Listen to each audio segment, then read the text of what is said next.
Mesdames et messieurs, bonjour. Au sommaire de ce journal, l'agenda du week-end, toutes vos sorties culturelles ou pas, en 2 minutes. L'actualité locale, les événements qui font la ville. L'interview de rue, des entretiens des projets stylés de notre ville. Et enfin, nous retrouverons Louise et Michel et leur débat beurré. Bienvenue chez TVNEC, le média pour vivre ta ville. On commence notre agenda avec cet événement phare, le week-end de clôture de la Nuit du Van 2020, qui commence dès ce soir en mode culinaire et groovy. Dès vendredi se dérouleront les géopolitiques au lieu unique. 3 jours de conférences pour comprendre les enjeux géopolitiques actuels. Vous pourrez y écouter notamment Lilian Thuram, Rokhaya Diallo et Pascal Boniface. Si vous cherchez un vélo neuf ou d'occasion, rendez-vous au Grand Marché Vélo Tous en Selle, place Viarme, samedi de 9h30 à 18h, et rencontrez les membres de l'association Place au Vélo et Vélo Campus. La fin des beaux jours arrivant, profitez de votre dimanche au Parc de la Roche à Malakoff pour l'un des derniers BPM de la saison. Ambiance barbecue et musique assurée en cette fin de semaine. Ce week-end, Big City Life fête l'ouverture d'un nouveau lieu de vie artistique et éphémère, le 23. Rendez-vous au 23 rue Villebois-Mareuil pour des spectacles de danse, de la musique et des galettes. Et on n'oublie pas, rendez-vous aujourd'hui même à 15h place Royale pour le retour des grèves scolaires pour le climat organisées par Youth for Climate.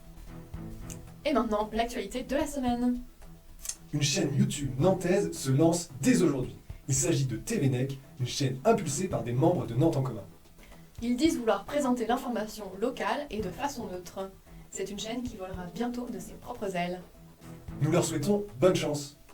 Rentrée universitaire. Les étudiants de retour sur les campus en ce mois de septembre. 40 000 étudiants ont repris les cours après la longue interruption du confinement et de l'été. Bonne rentrée à tous et à toutes. La plupart des cours ont repris en présentiel dans des conditions inédites dues au Covid-19. Pour combien de temps? À la fac comme ailleurs, tout semble incertain. Clean Up Day. Samedi dernier, c'était le Clean Up Day, la journée citoyenne pour la propreté. 2518 kg de déchets ramassés, dont 80 000 mégots. Bravo. Le 1er septembre dernier, le commissariat de Nantes a mis en place une brigade de lutte contre les violences conjugales. Une équipe spécifiquement fondée pour prendre en charge les victimes. Rappelons que chaque jour à Nantes, on compte au moins 2 gardes à vue pour violences conjugales. Maintenant, Royal Deluxe, de retour à Bellevue, avec son œuvre Le Caméscope, dans le cadre du projet de rénovation qui va métamorphoser le quartier dans les années à venir. La troupe a installé un arbre dans un immeuble sur le point d'être démoli. Certains habitants y voient là une originale façon de faire de la promotion immobilière dans le quartier. Johanna Roland avait promis la gratuité des transports en commun le week-end. Après de nombreuses interpellations habitantes, la mairie et la Semitane ont annoncé la mise en place de la mesure pour septembre 2021. Il faudra un peu de patience. En revanche, le prix des abonnements baissera de 20% dès janvier prochain. Nantes Digital Week. Du 17 au 27 septembre, c'est la Digital Week à Nantes. Des événements dans tous les sens, conférences, expos, temps de recrutement. Cette année, la Digital Week multiplie les événements autour des enjeux écologiques, aux côtés d'actualités brûlantes comme la 5G, la Smart City, les capteurs en ville. C'est un événement phare pour Nantes qui mise sur le numérique pour continuer d'attirer de nouvelles entreprises et de nouveaux habitants. De ville industrielle à ville hyper connectée, bouillonnant de start-up, la Cité des Ducs veut poursuivre son essor. Retrouvons maintenant notre envoyé spécial Edith pour l'interview de rue. Donc la Bricolothèque est une association de Nantes Sud depuis février 2019 et la vocation de la Bricolothèque en fait c'est de mobiliser les habitants autour du partage de savoir-faire sur la réduction des déchets pour réduire leur consommation et notamment au niveau des low-tech, c'est pour ça qu'on s'appelle Bricole Low-Tech. Donc on essaye de promouvoir tout ce qui peut être utile au quotidien, des objets ou des recettes facilement fabricables, facilement réparables. Donc voilà, on a quelques objets qui sont faits à base de récupération comme le petit point d'eau autonome qui est derrière nous, où on a fait des marmites norvégiennes à base de cagettes. Voilà, c'est l'objet. Réutiliser toutes les ressources du quartier, que ce soit les habitants au niveau des connaissances et du savoir-faire, et que ce soit les dépôts, au lieu que ça soit jeté, on essaie de réutiliser. Et que la solution n'était pas dans la haute technologie, mais dans des technologies plus simples, et après que tout le monde peut appréhender en fait. À très bientôt. Merci. À la Bricolothèque. Merci pour ce reportage, c'était vraiment intéressant. À suivre, le débat beurré de Louise et Michel. Merci d'avoir suivi ce journal. Vite à ville et rendez-vous vendredi prochain.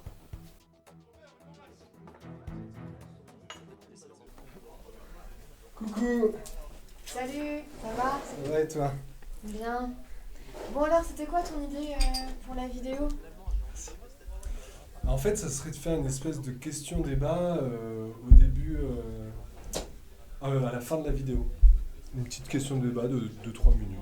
Ouais, mais en 2-3 minutes, on n'a pas le temps de faire un vrai débat. Non, on n'a pas le temps de faire un vrai débat, mais tu vois, c'est juste pour mettre les débats, les questions qu'il y a dans la ville en ce moment, les mettre sur la table, et puis les gens, si ça les intéresse, ils peuvent suivre les liens qu'on va mettre, ils peuvent en débattre dans les commentaires. Dans les commentaires? Mais on va se faire troller dans les commentaires.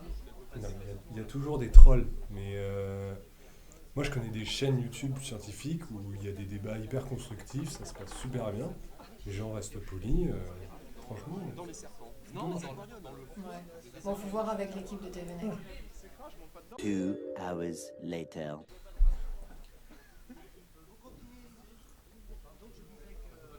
Mais alors, tu dis que tu veux faire un commun avec les médias. C'est genre, ça va être comme un service public, quoi. Comme une bibliothèque ou une piscine municipale. Bah, non. Un service public comme la bibliothèque ou je sais pas moi, le jardin des plantes, c'est géré par l'État, représenté par la mairie par exemple. Alors que le commun, c'est géré par les gens qui l'utilisent eux-mêmes. Genre Wikipédia. Ouais, genre Wikipédia. Wikipédia, en fait, c'est des gens comme toi et moi qui écrivent les articles. C'est les utilisateurs. Dans la ville, il y a des communs, des jardins partagés par exemple. Genre tout le monde peut y accéder, ça appartient à personne, c'est le dawa quoi. Mais non, c'est pas parce que ça appartient à personne que c'est forcément le bordel. Les gens établissent des règles ensemble pour respecter le lieu et pour se respecter entre eux. Et c'est comme ça que ça fonctionne. Parce qu'ils ont envie d'utiliser au mieux ce lieu-là. Ouais, un peu bancal quand même. Et toi, t'en penses quoi? Si ça t'intéresse, tu suis les liens et puis dis-nous ce que t'en penses dans les commentaires. On dit pas au revoir, on dit pas.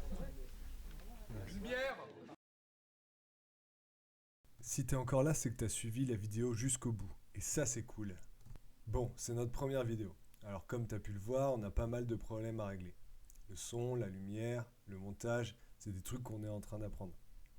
On aimerait bien aussi mettre des miniatures, faire des jingles, des transitions, tout ça quoi. N'hésite pas à nous dire ce que t'en penses dans les commentaires, de l'idée, du format, tous les conseils sont bons. Et puis abonne-toi, comme ça tu pourras voir nos prochaines vidéos.